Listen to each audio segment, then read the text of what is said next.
Hi everyone, we're continuing with 5.2 and I want to show you another strategy which is used in calculus proofs. It involves what I call trig conjugates. Now back in your Algebra 2 class, you saw expressions like these, 1 over root 3 plus root 5, and you wanted to rationalize the denominator. Well, how did you do that? Well, you multiplied this fraction by the conjugate of the denominator, root 3 minus root 5.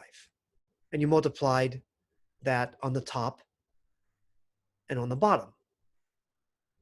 And why did you do that? Because you're using this basic algebra rule, which says that when you're multiplying a plus b and a minus b, the result is a squared minus b squared. So when you multiply a sum times a difference of the same two things, you have a squaring effect. Now, why do we want the squaring effect over here? Well, what's the square of the square root of 3? It's 3. And similarly, the square of root 5 is 5. So when you multiply these two bottoms together, you get 3 minus 5, or negative 2. And you get rid of those radical signs, in the bottom at least. So you end up rationalizing the denominator. Now let's say you have something like this. 1 over 3 plus 2i. We don't like the fact that the denominator is imaginary. So we multiply by, this time, the complex conjugate of the denominator on the top and the bottom. 3 minus 2i over itself. 3 minus 2i.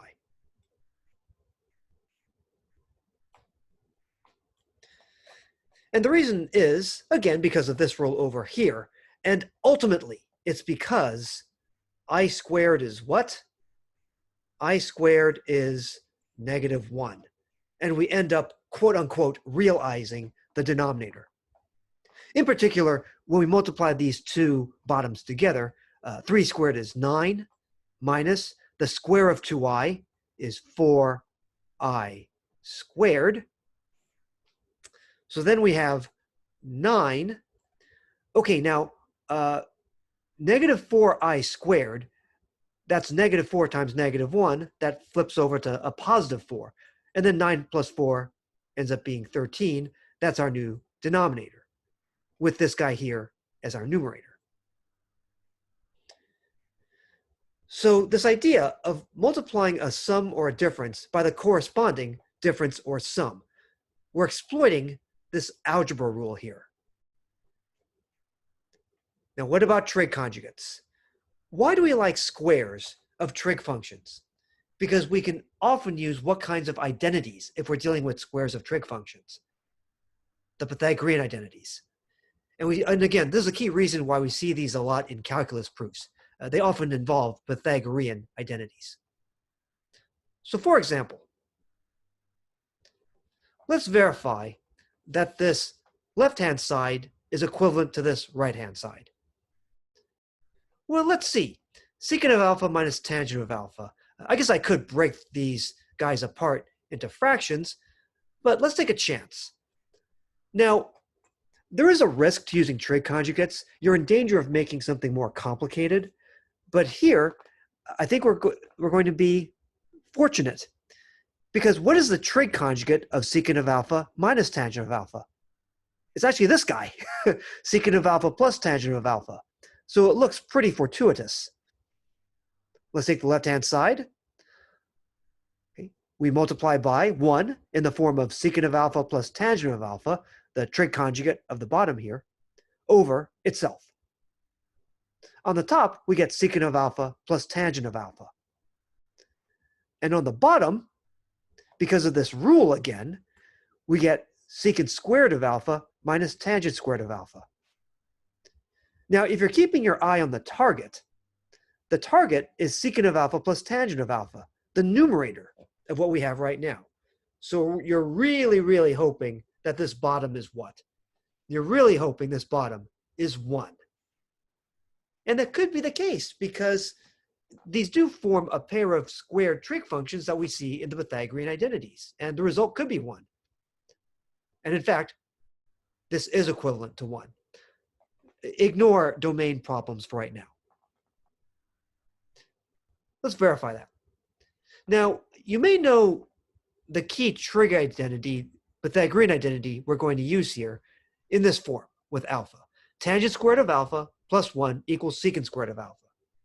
Well, how can you get this, isolate this on one side? By subtracting tangent squared of alpha on both sides, and you end up with this, which basically tells us that we can replace secant squared of alpha minus tangent squared of alpha. We can substitute that with 1. Again, we're ignoring domain restrictions and domain problems for now. Also, keep in mind, if we had a plus sign down there, we could try applying Pythagorean identities, but we would get things that are much more complicated than 1. If we had a plus sign here, I don't think a Pythagorean identity would help us much. But with a minus sign, great, this is 1. And in fact, we end up with the right-hand side we wanted, secant of alpha plus tangent of alpha. If you really want to end this verification, you could say something like QED, remember, which is Latin for end of proof, basically. But I won't require that. We end up with the right-hand side. Now, a more controversial solution, some people might look at this and go, well, why don't I just try multiplying both sides by the bottom here? Well, then the idea is that you're writing equivalent equations. And again, you're keeping domain issues on the side. The idea is that you're trying to write down equivalent equations. So if you do that, if you multiply both sides by that,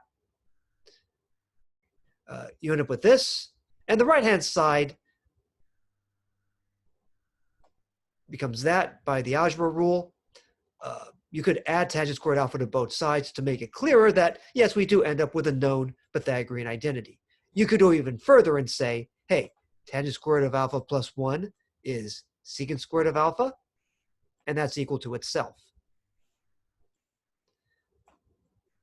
So here, you'd be using the logic of, well, the original equation, if you think of this as an equation, is equivalent to this equation over here, which we know to be true, as long as there's not a domain problem. Will instructors accept this? It depends.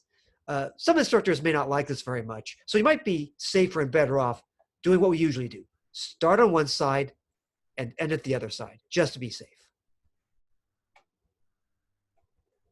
All right. Next, we're going to summarize our various strategies next time.